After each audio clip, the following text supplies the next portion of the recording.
Hello guys, आज चाहिँ हामी यता भेडाकोतिरै भेडा देख्न सक्नुहुन्छ है। आज चाहिँ हाम्रो भेडाहरू यता चढिरहेछन् मस्त चिल पारामा।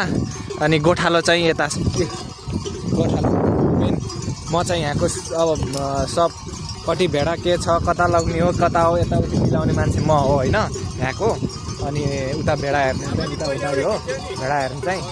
अनि यता चाहिँ मैले चाहिँ यिनीहरूको सब व्यवस्थापन गर्ने चाहिँ म हो। अनि भेडा हेर्ने उसले राखेको छु साउले। अनि म चाहिँ आज यहाँ के भइरहेछ, कस्तो भइरहेछ, भेडाहरू कति छन्, के अवस्थामा छन्, अनि बिरामी सिरामी छ कि नै, अब यताउति भनेर हेर्न आएको। ठिकै रहेछ। अब उता दाइलाई नि भेट्यो, उता नेपाली हुनुहुन्छ क्या भेडा हेर्ने दाइ पनि, त्यही भएर अब सबै ठिकै छ। अब यसो हेरियो, अब यस्तै हो हाम्रै, सब चढिरहेछ मस्तै।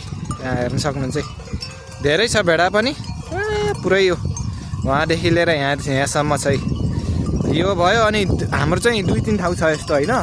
म चाहिँ उता पनि 2 ठाउँ अघि नै हेरेर आएको के कस्तो अवस्थामा छ भनेर। अब म चाहिँ अब फेरि फर्किन लाग्यो उतै।